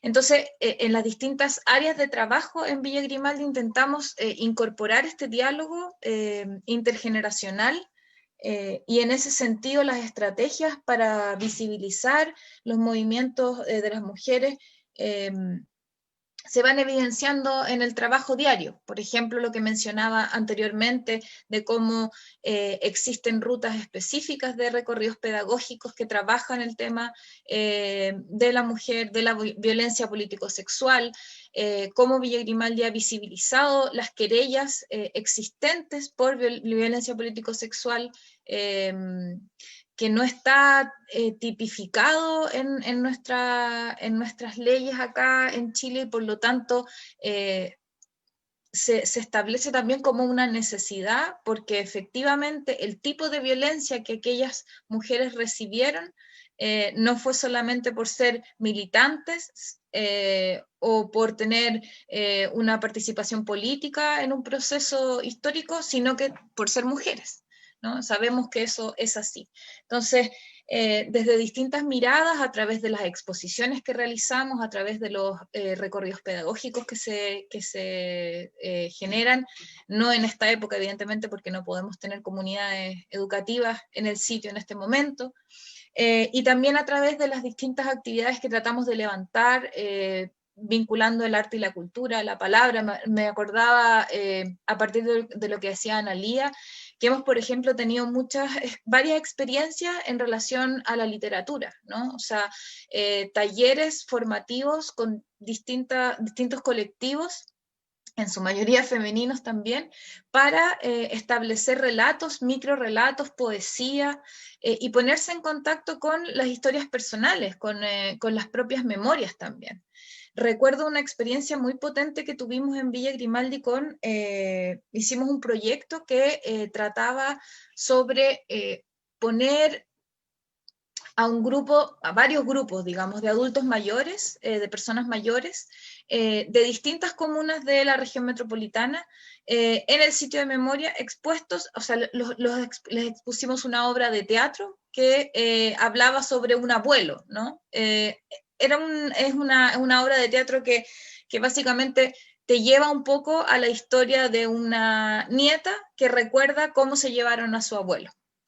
Y fue muy potente porque uno, cuando trabaja en un sitio de memoria, va naturalizando cierta información, en el sentido de que de alguna manera vas pensando que es información que más o menos todo el mundo maneja, ¿no? Y nos pasó mucho con varios grupos de adultos mayores, que en su mayoría eran mujeres, que participaron de estos encuentros que tuvimos. Fueron más de 400 adultos mayores, en su mayoría mujeres, que hablaban, por ejemplo, de que no conocían esta realidad de la que nosotros les estábamos hablando. O, por ejemplo, decían, no, qué terrible, claro, pero a mí no me pasó nada, ¿no? Yo no tuve un familiar que desapareció, no vi las consecuencias. Sin embargo, alguna vez me acuerdo que nos desnudaron a todas las mujeres en una plaza en la población y no habían evidenciado que eso era una violación a los derechos humanos, que esa forma de represión, el toque de queda, y por ejemplo, la sociedad que se construyó posterior con la dictadura y con la transición, etcétera, efectivamente sí les afectó, ¿no? Entonces fue súper interesante que ellas pudieran ponerse en contacto con sus propias historias. No solamente, porque claro, las poníamos de frente con una mujer sobreviviente, que probablemente tenían una edad similar, pero tenían historias de vida bastante distintas, ¿no? La mujer que se quedó en su casa criando, ¿no? Que en la población, que de alguna manera quedó marginada de los procesos sociales, de los procesos políticos, y enfrentándola, no de mala manera, sino que poniéndola frente a frente con una mujer de su misma edad que militaba, que fue perseguida, que estuvo clandestina, que vivió el exilio, etcétera, etcétera, la tortura, el secuestro. Entonces, era una forma también de poner un espejo y encontrar puntos en común y puntos de distancia también. Entonces, creo que es interesante ver cómo se van desdibujando esos discursos un poco aprendidos, ¿no? No, si a mí no me pasó nada, no, si yo no sufrí tanto con la dictadura, no, si en realidad, y cuando te vas poniendo en contacto y vas indagando un poco, tú dices, bueno, voy a repensar incluso mi propia historia, mi propio relato, cómo lo cuento, yo nunca he hablado de esto con mis nietos, por ejemplo, nunca he hablado de esto con mis hijos, lo que yo vi, lo que viví, lo que le pasó a mi amiga, lo que no, eso nunca lo hablé, ¿no? Entonces es interesante cómo el testimonio ayuda a que se den este tipo de reformulaciones, ¿no? Como de remirarse también. y evidentemente cómo esto dialoga con lo que está pasando hoy día. Con el movimiento feminista, con la importancia, por ejemplo, de que si logramos aprobar en Chile una nueva constitución, que estén presentes todas estas cosas que estamos conversando, ¿no? Bueno. Creo que coincidimos aquí en estos colectivos, estas apuestas de memoria, por esta relación siempre entre pasado y presente, por estar pensando también desde el presente estos temas de memoria y desde las reivindicaciones en el presente de algunos sectores sociales, como particularmente, por ejemplo, el sector de mujeres o las mismas organizaciones de víctimas. Y también yo creo que sería bien interesante poder conocer más esta experiencia de Villa Grimaldi, específicamente en el tema de violencia sexual. Creo que tanto para el caso argentino como para el caso colombiano, donde hemos vivido también unos pues, periodos y procesos de fuerte violencia sexual en algunas regiones del país y en general un poco también sigue siendo un tema poco trabajado, poco hablado, siempre una dificultad para mencionar o para hablar o para contar y un tema pues como el de la violencia sexual, porque allí tenemos varios puntos para seguir dialogando. Quiero también un poco contarles que Paula de Mujeres Transformando el Mundo desde Guatemala nos envía saludos. También están personas conectadas desde Bogotá, desde Mocoa, Putumayo, desde Buenaventura, desde Casablanca, Tolima, de distintas regiones del país, de distintas organizaciones aquí en Colombia, muy atentas y muy atentos escuchándonos y compartiendo este espacio. Y de entrada, pues, les invito también a que nos envíen preguntas o comentarios que quisieran conocer más en profundidad de Memoria Abierta, de Villa Grimaldi, de Historias Desobedientes, que va a ser también muy productivo esta posibilidad de diálogo con otras organizaciones y personas desde distintas regiones que nos están acompañando en este conversatorio. Justamente un poco para seguir en este diálogo,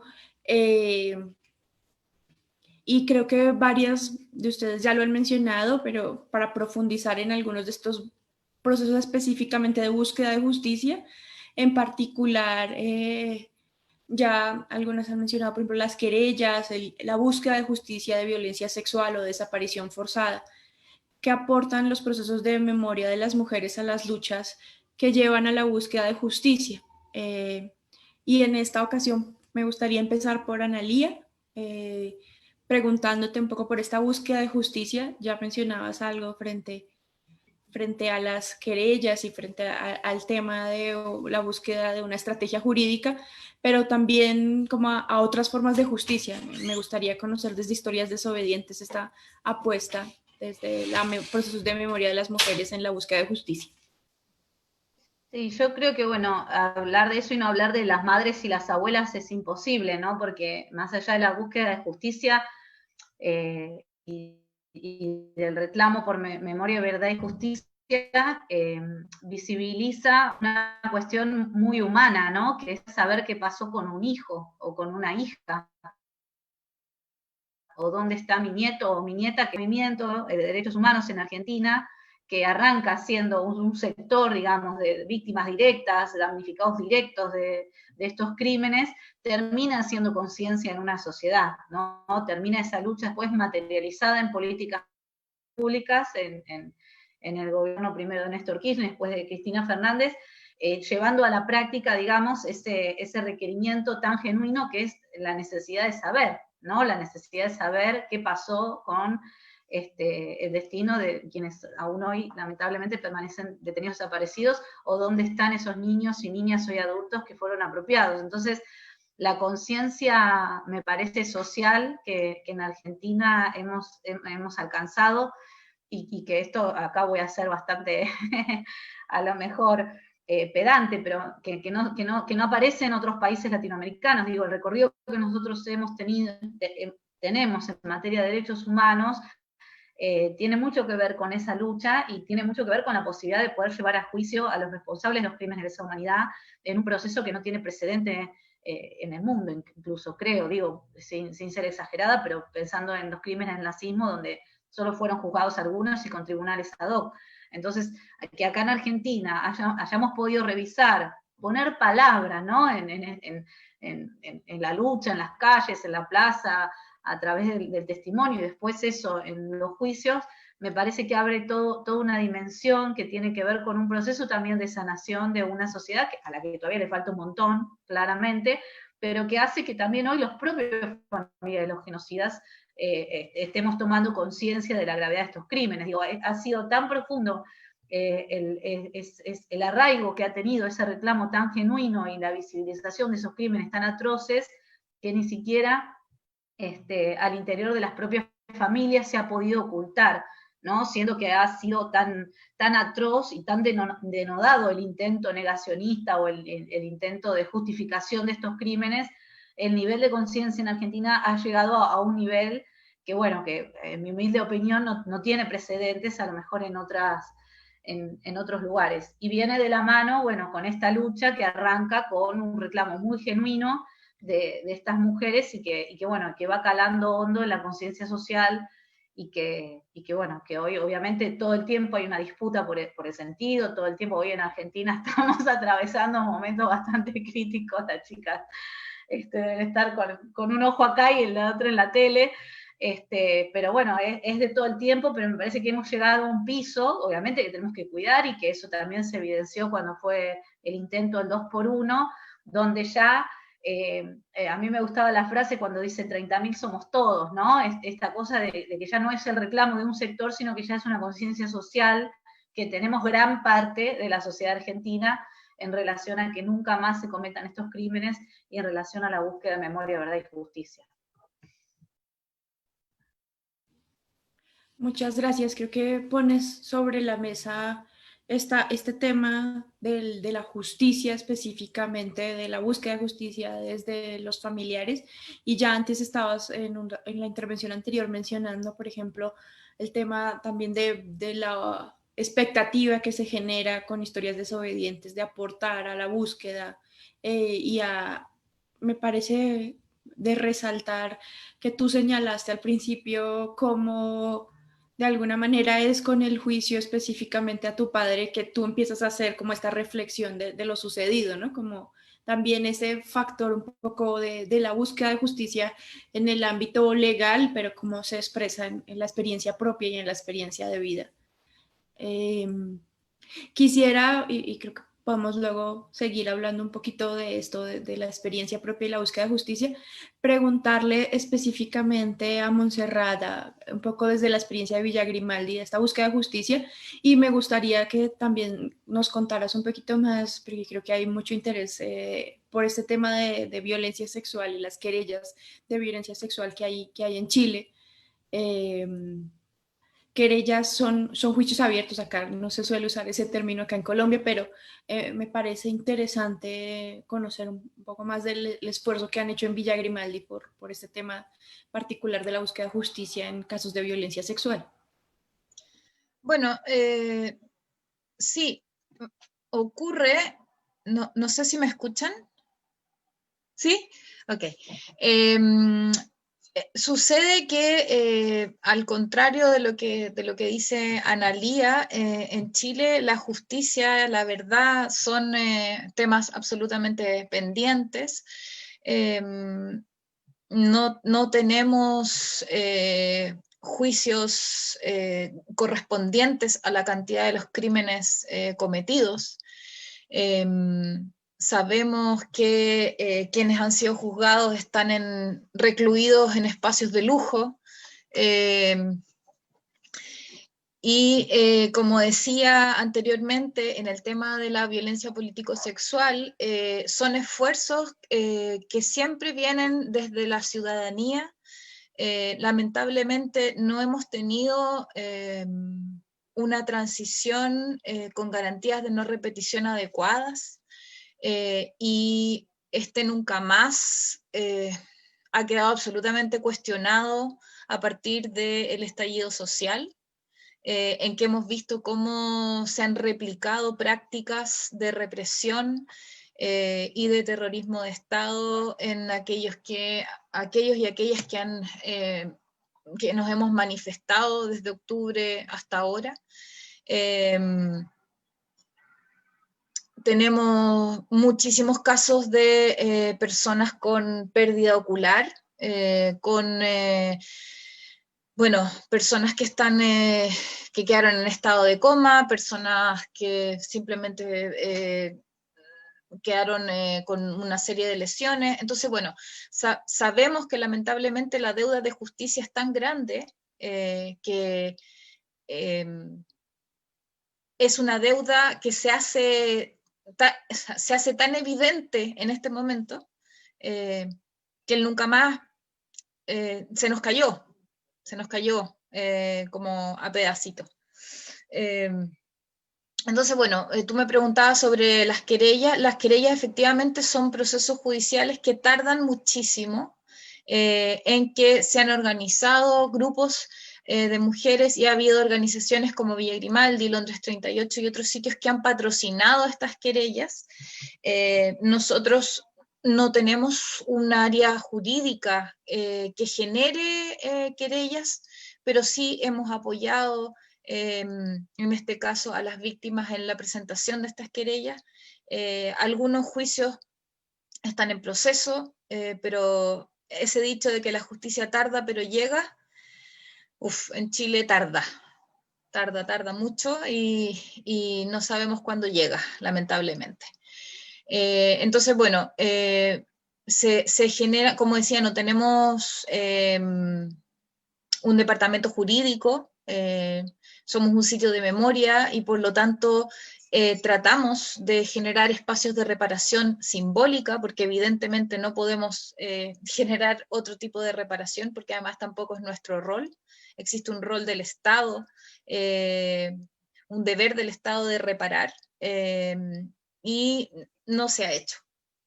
Entonces, en ese proceso, creo que la búsqueda de justicia lamentablemente se está haciendo demasiado larga.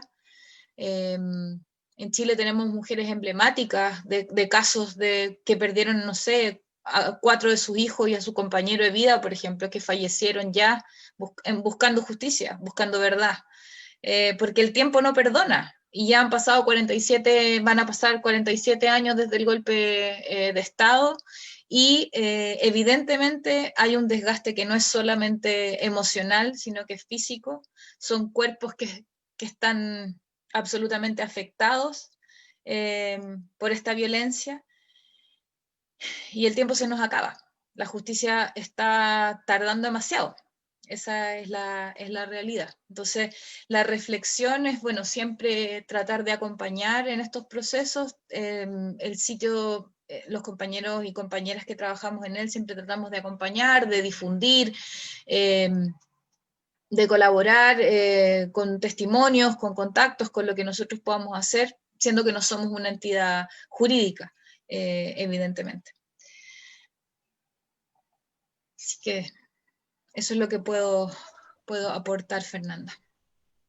Muchas gracias, Montserrat. Creo que pones un punto clave, que es el tema de la impunidad en estos casos, y en el caso colombiano también es muy alta. Los niveles de impunidad en violencia sexual suelen estar por encima del 90% de los casos con completa impunidad, y en general en varios de los casos de graves crímenes y de violaciones de derechos humanos.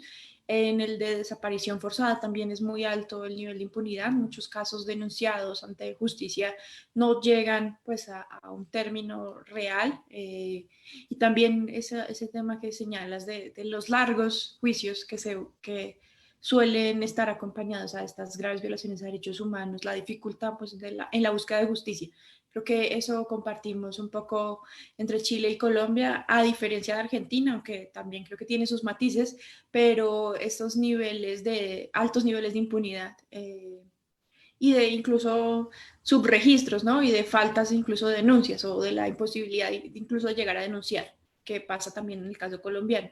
no solo los altos niveles de impunidad, sino muchas veces una dificultad grande para incluso denunciar.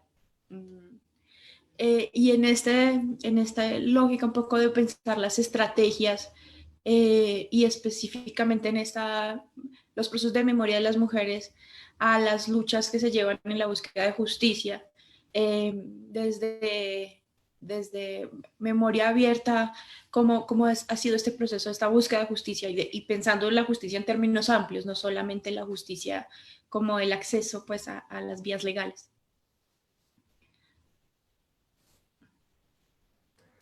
Bueno, voy yo. Nos miramos, no sabemos. En realidad un poco le escuchaba a Monse y pensaba en el caso argentino, digo, que nosotros hoy tengamos la justicia y los crímenes, o sea, la justicia funcionando, también es el triunfo de muchísimos años de militancia de los organismos en la calle, porque durante toda la década del 90 la justicia era una justicia social, digo, era una justicia que trataba, que se hacía, digo, no había condenas, no había juicios, y lo que se podía hacer era salir a las calles y hacer, bueno, scratches, marchas, marcación de sitios, ¿no? Digo, entonces también es como...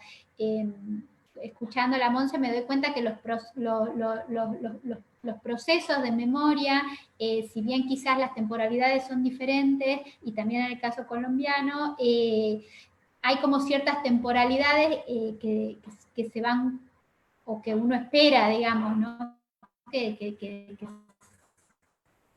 que se cumplan. Y en el caso argentino, si bien hemos tenido ese juicio emblemático a las juntas en el 85, las leyes de obediencia de vida y punto final, que son las que frenan los procesos de justicia, generaron un movimiento muy fuerte en la calle, ¿no? Un movimiento esto que hablábamos de salir a denunciar a la calle y de dar visibilidad pública a esos crímenes y a esa impunidad. Y en algún punto creemos nosotras que, que esa acción colectiva y esa acción en las calles de los organismos es la que habilita a que en un contexto político favorable, como fue el 2003, se reabran esos juicios, ¿no? Entonces, digo, ahí hay como esto, cuando uno se cuenta esa acción que se hace por fuera de las vías judiciales, reclame y exija justicia, porque uno tiende a creer que la justicia en algún momento va a llegar.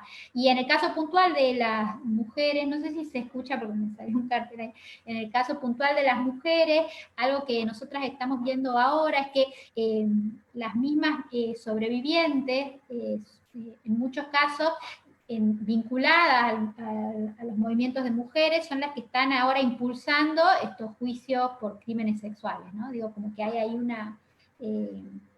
como un diálogo y de nuevo una comunicación y una vinculación entre los dos movimientos, y cómo se van entramando esos dos movimientos y esas militancias con puntos de contacto, ¿no? Sí, por ahí quizás una cosita para agregar, que me parece interesante que este avance en los procesos de justicia en relación a los crímenes de lesa humanidad que se dio en Argentina, tuvo muchas más limitaciones a la hora de contemplar específicamente la violencia sexual hacia las mujeres, y que eso también nos da una pauta de la matriz patriarcal de la propia sistema de justicia en Argentina, digo, porque esto no es algo que sucede únicamente en relación a la violencia sexual de las mujeres en contexto de dictadura, sino que es una dinámica que atraviesa el sistema judicial, su rasgo patriarcal, que eso sucede también en relación a los crímenes de odio, los femicidios, los travesticidios, digo, ¿no? Son también situaciones que no se logran expresar muchas veces y que encuentran limitaciones en términos de la justicia legal, pero sí por ahí contar que me parecía interesante escuchándolas y el papel que ha tenido la ampliación de la noción de justicia social para la construcción de una fuerza que exceda al movimiento de derechos humanos y en la búsqueda de justicia y de habilitar las condiciones sociales que hicieran posible avanzar en estos reclamos de los organismos, etcétera, que ha habido a lo largo del tiempo una búsqueda y una estrategia por parte de estas organizaciones de derechos humanos de amplificar estos reclamos y de generar articulaciones con otros movimientos de resistencia, digo, en los 90 lo que fueron el movimiento de desocupados, y hoy claramente lo que implica el movimiento de mujeres y el movimiento feminista, digo, que se reconoce desde su simbología, digo, ¿no? Aquí las madres se reconocen por su pañuelo blanco, pero la campaña por el derecho al aborto se reconoce por su pañuelo verde, digamos, ¿no? Como esa transmisión o esa sinergia entre esos movimientos, reconociendo que es parte de una tradición en la búsqueda de justicia, me parece que es interesante también de remarcar. Y el papel que tuvo el movimiento de mujeres en distintos contextos durante las décadas del 80, por ejemplo, con las leyes de obediencia de vida y de punto final, digo, el papel y el posicionamiento del movimiento de mujeres en ese contexto también ha sido importante, digo, también han salido a la calle para oponerse a las leyes de impunidad, muchas de las cuales de referentes han terminado presas o sea, como todas esas cruces y que quizás no son tan conocidos, ¿no? Que un poco aparecen a la luz del trabajo que venimos haciendo de Insumisas, en donde las propias protagonistas del movimiento de mujeres de la década del 80 cuentan esas articulaciones y esas intervenciones públicas y callejeras en defensa de la búsqueda de justicia de las madres, las abuelas, etc. Sí, creo que también en sus comentarios se ve como este entrecruz entre justicia en el sentido más tradicional de la búsqueda de justicia legal, pero también de las justicias simbólicas, reparaciones, la misma memoria como un ejercicio de búsqueda de justicia social. El hecho, Analía nos contaba, por ejemplo, esto de no somos solo 30.000, somos todos, un poco como de esta empatía, como una forma también de búsqueda de justicia.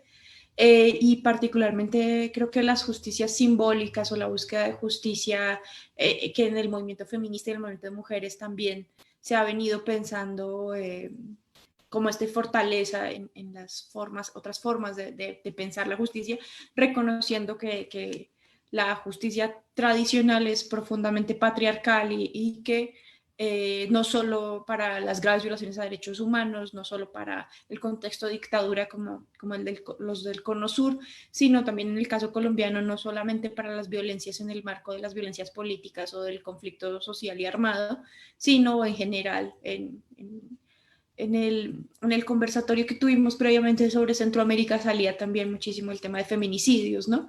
Por ejemplo, como un tema en el cual pues también está la memoria y la justicia en estas disputas sociales.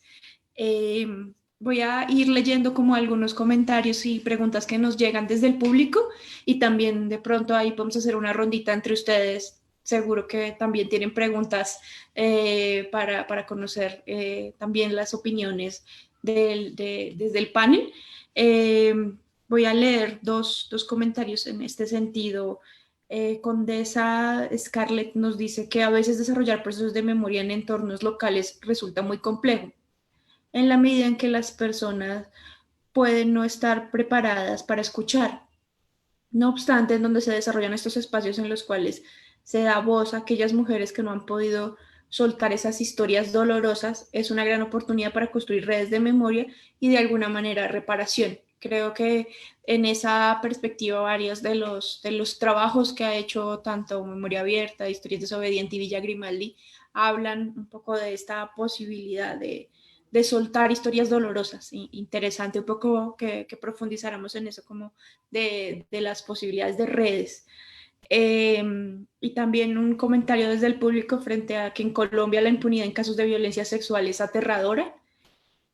Claro está que pues con los altísimos niveles de corrupción y casi nula importancia que se da a los casos de violencia contra la mujer, también lo que estábamos ya señalando un poco que generan atención mediática sin transformaciones de fondo. Un poco, si en los países, si en Argentina y Chile también es así, valga un poco la pregunta de esta, a veces atención mediática, pero falta de transformaciones jurídicas.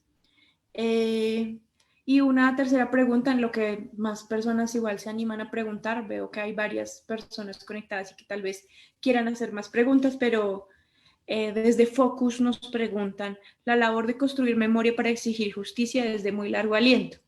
¿Qué recomendaciones pueden compartirnos a las mujeres colombianas que hoy están en esta tarea de la labor de construir memoria para exigir justicia?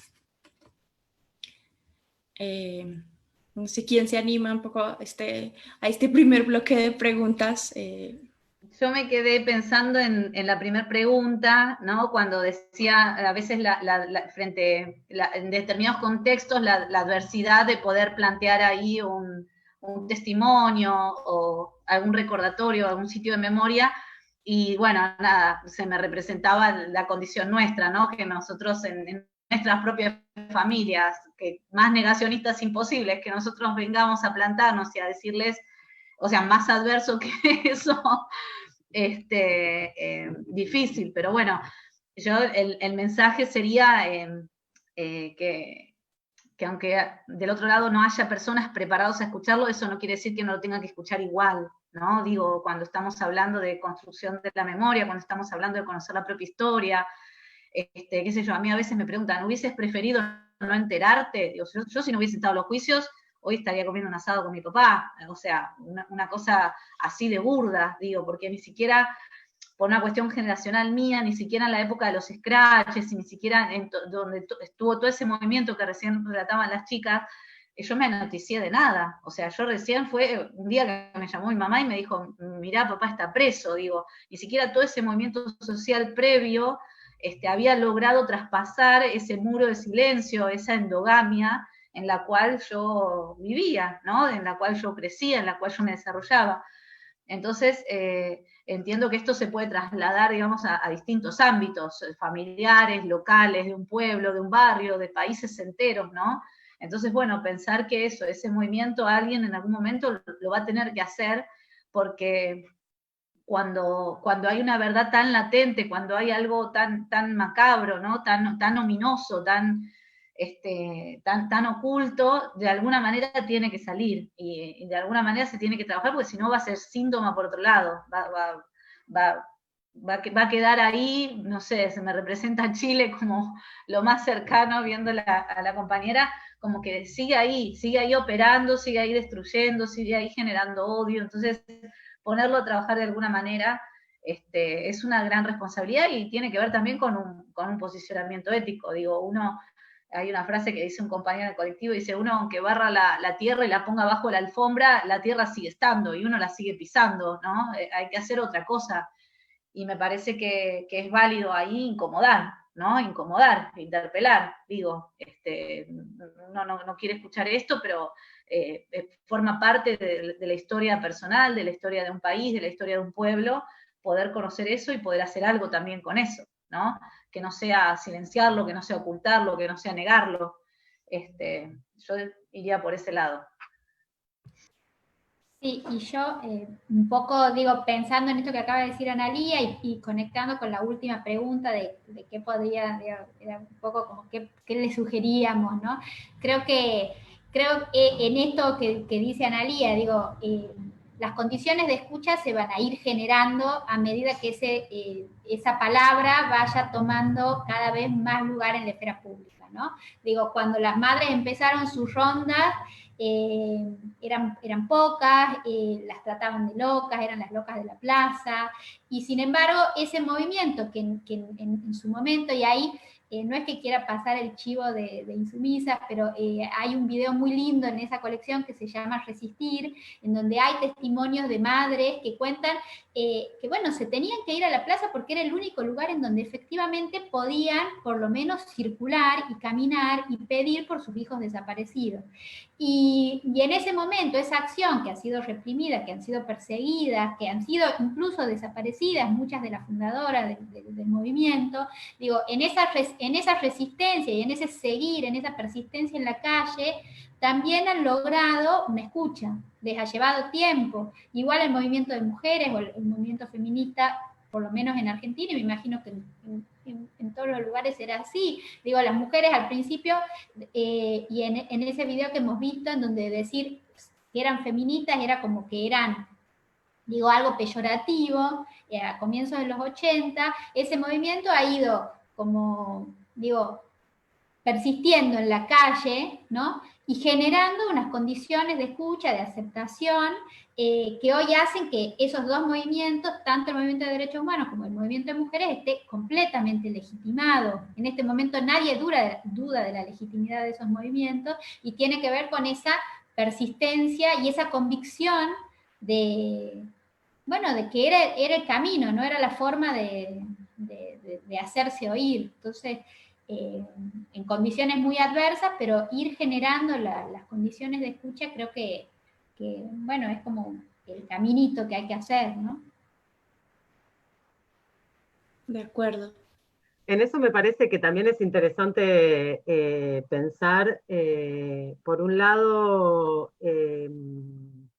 la construcción de redes, ¿no? que es algo tan característico del movimiento feminista, y que me parece que ha sido también característico del movimiento de derechos humanos, y la ampliación de alianzas hacia aquellos cuerpos, digamos, también dispuestos a construir un proceso de resistencia en relación a la justicia y ampliar esas nociones. Me parece que estos han sido históricamente la transversalizar esas luchas, esos pedidos por justicia, la construcción de redes que son territoriales, que son locales, que son de construcción de nuevas formas de pensar la familia también en muchos casos, ¿no? De espacios que te dejan respirar, en donde efectivamente esa escucha, aunque no en términos amplificados, te permite resignificar y también sobrevivir en muchas situaciones, digamos, ¿no?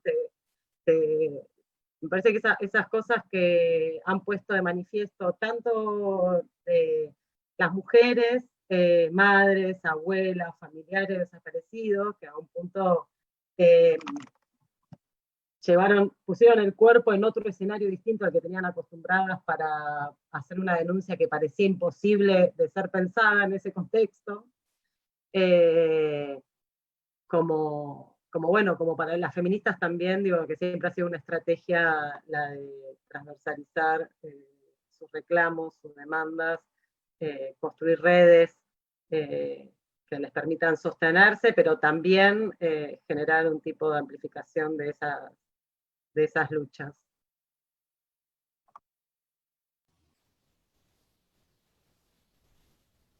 No sé, Montserrat, si te gustaría también desde Villa Grimaldi contestar algunas de estas preguntas.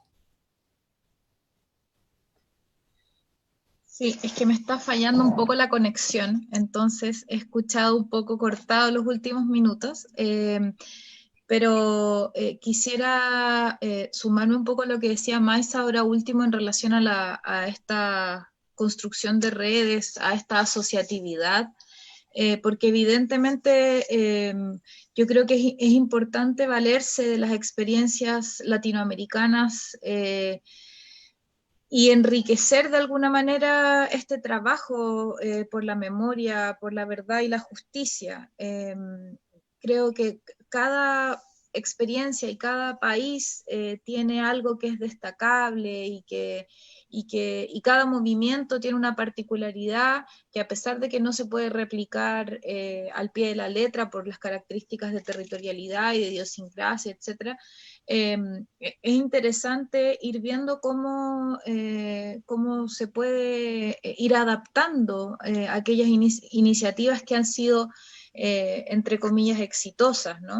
Vemos como Historias Desobedientes ya está en Chile, vemos cómo te ha llamado a ti, Fernanda, la atención también esto. Entonces, a mí me parece interesante tomar aquello que de alguna manera se pueda replicar en otros territorios a escalas más pequeñas también, entendiendo que es un proceso que es lento, que esta escucha no es algo que se llega y se instala, uno no la puede forzar, ¿no? Se va construyendo desde lo colectivo, desde lo amoroso también, ¿no? Desde lo afectivo, en un plano en que es válido también instalar las emociones diversas que surgen y aceptarlas, ¿no? No solo la rabia, no solo la tristeza, una serie de emociones que van surgiendo, no sé, como el desconcierto que va generando también de repente salirte y ver cuál fue tu historia de vida y cómo te afectó, ¿no? Entonces, bueno, yo creo que efectivamente hay que mirar. Hoy día tenemos la oportunidad de que la tecnología no hace necesario que estemos en un lugar para conocer qué es lo que se hace en ese lugar. Entonces, hacer lazos, en ese sentido, yo siempre he pensado que la villa es un lugar que permite esa relación, ¿no? Facilitar lo que nosotros hemos podido hacer, y que esté a disposición de todos quienes lo necesiten, de todas quienes lo puedan requerir para su construcción. A mí me gusta pensar la Villa Grimaldi como un espacio abierto de construcción,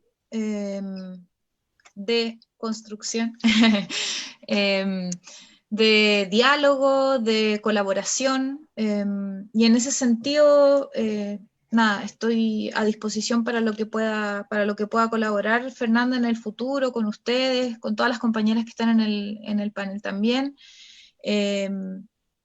También pensando que evidentemente se vienen una serie de procesos ahora con el movimiento feminista tan fuerte, ¿no?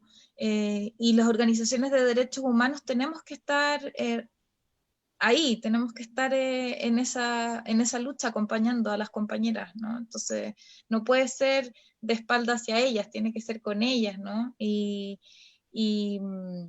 nada, entonces es interesante también ir viendo cómo eso va dialogando con la labor que tenemos. Y yo también tengo una mirada bastante crítica, ¿no? Porque las instituciones a veces llegamos tarde a los procesos sociales. Entonces hay que tener cuidado también de estar a la altura, ¿no? De ponerse a la altura de lo que está ocurriendo. Sí, yo con estas reflexiones un poco de cierre creo que va a ser muy interesante tanto entre nosotras, digamos, como espacios de memoria del Cono Sur, pero también con quienes se conectaron a escucharnos en este panel, en este foro, por la diversidad de público que vi también de organizaciones sociales, de regiones en Colombia, de organizaciones de mujeres víctimas.